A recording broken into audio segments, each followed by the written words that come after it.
and they all had to admit that Bob offered top quality.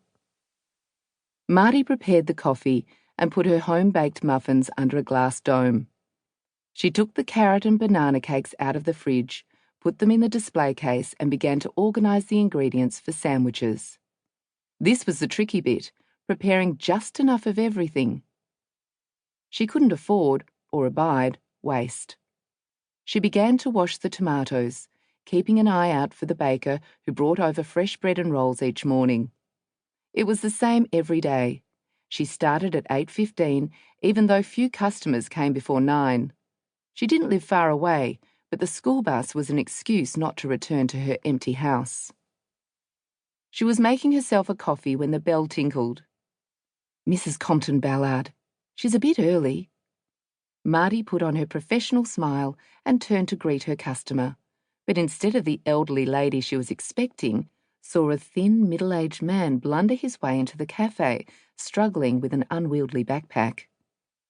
Extricating himself from his burden, he collapsed into a seat and propped his elbows on the table. Long walk. He jerked his head towards her car parked outside. Was that you warning me about the overnighter? Mardi nodded. Should she also warn him that he was sitting in Mrs. Compton Ballard's seat? A situation only marginally less dangerous than being mowed down by the overnighter? She decided not. Life was pretty routine, and every small ripple was a welcome diversion. Coffee? He consulted the basic menu. Short black and 1. No, 2 toasted ham and cheese sandwiches.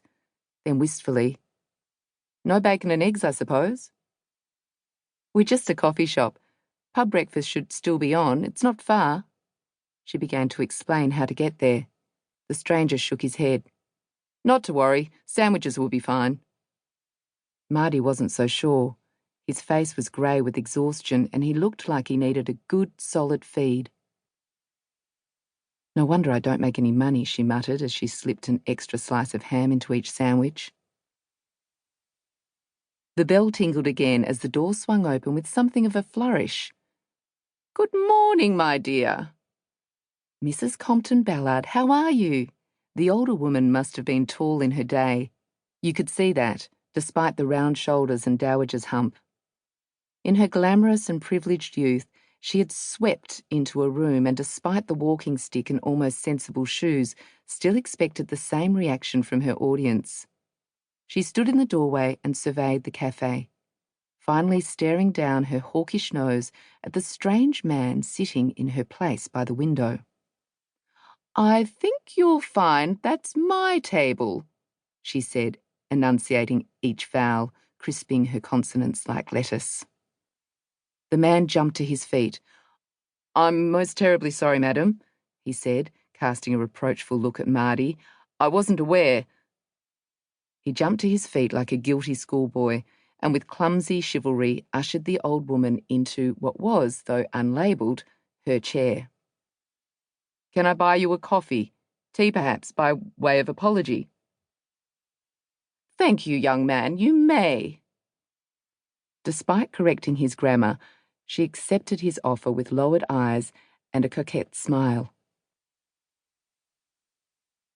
Perhaps if Mrs. Lawrence would be so kind as to introduce us, you may wish to join me. She turned to Mardi, who was plating the sandwiches. If it's not too much trouble. Mardi brought the sandwiches and coffee to the table. Mrs. Compton Ballard, this is... She looked at the man who seemed to be enjoying her embarrassment. Mr. He relented. Jack, he said, holding out his hand. Jack McPhail. I'm pleased to meet you, Mrs. Compton Ballard. How do you do? She replied, extending her own imperial hand. Mr. McPhail, please join me. My pleasure, ma'am. Having served Mrs. Compton Ballard's tea and muffin and pies and takeaway coffees to some itinerant road workers, Mardi watched her only remaining customers with interest. Felicia Compton Ballard was flirting outrageously with the stranger, even at one point covering his hand with her own. Mardi had seen his discomfiture when she served the tea.